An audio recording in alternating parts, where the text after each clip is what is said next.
The Pittsburgh Steelers stood firm at pick 14 in the first round of the NFL draft and came away with, in my opinion, the number one tackle prospect in the 2023 NFL draft.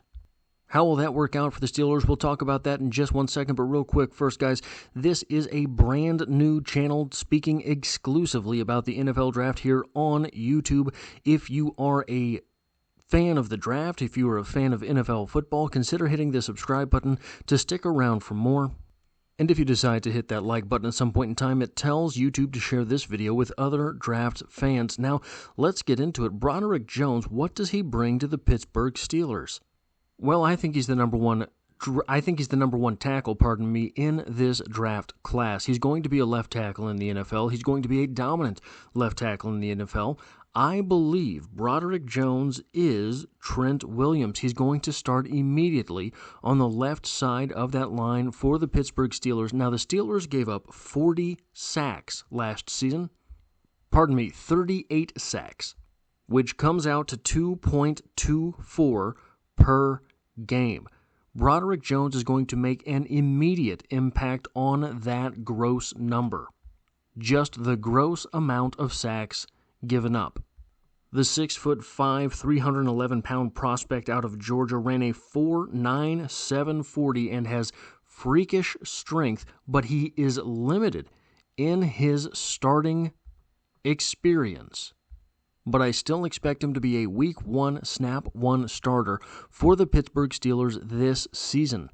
Not only is he going to make Kenny Pickett's job easier by giving him more time, but what that's going to do is it's going to allow George Pickens to run more down-the-field routes. It may even allow Calvin Austin, the 5'9" burner, to find a niche in the Steelers' offense. But Broderick Jones' sweet spot, at least as a rookie, is going to be in the running game, where he's allowed to really get out there in front and bully people. And when you have a monster like Broderick Jones leading the way for a 6'1", 232-pound running back like Najee Harris, we may see the rebirth of the Steelers' rumbling, tumbling, bumbling offense. Well, maybe not so much the bumbling. Broderick Jones' 6'5" height is 35th percentile, his 311-pound weight is 37th percentile, but his 10 5/8 inch hands are 76th percentile, his 34 3/4 inch arms are 67th percentile, his wingspan of 82 3/4 inches is 79th percentile, his aforementioned 4.97 40 is 94th percentile.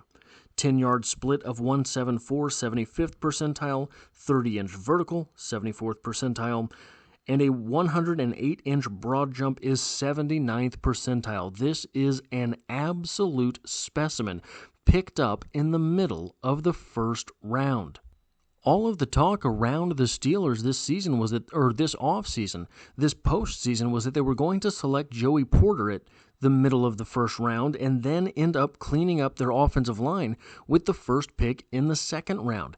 They ended up getting Broderick Jones, the best tackle in the draft, at number 14, and Joey Porter is still available at that 32nd pick. But is that what the Steelers want to do?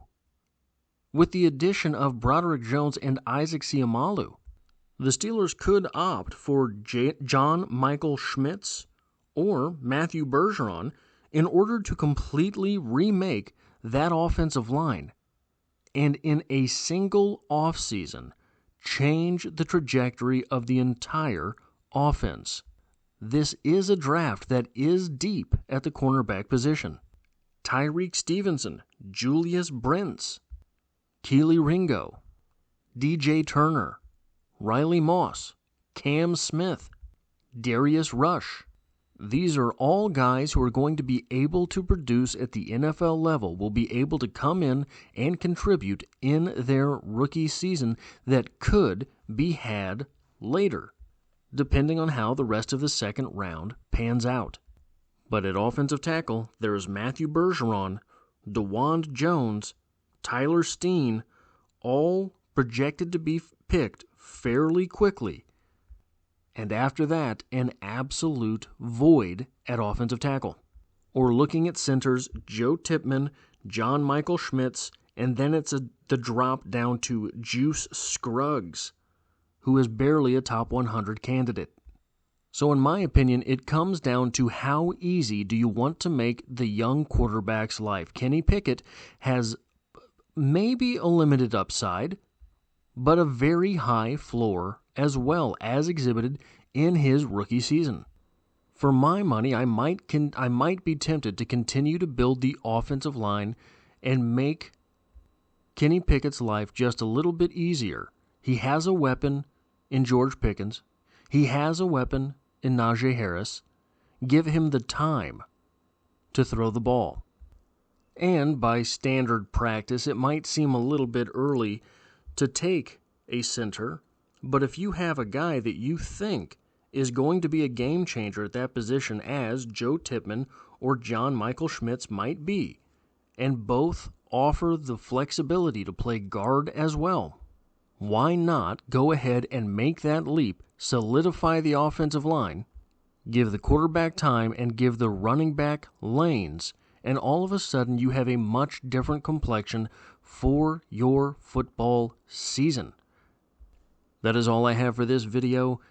This will be in the 2023 NFL Draft playlist here on the channel. The NFL Draft is the only thing I talk about on this channel, and soon we will be changing our focus to the 2024 draft. So if the draft is something you're interested in, consider hitting the subscribe button. Stick around for more. And if you want to help me out on this channel, hitting the like button tells YouTube to share this video with other draft aficionados. And I hope to have you back for the next one.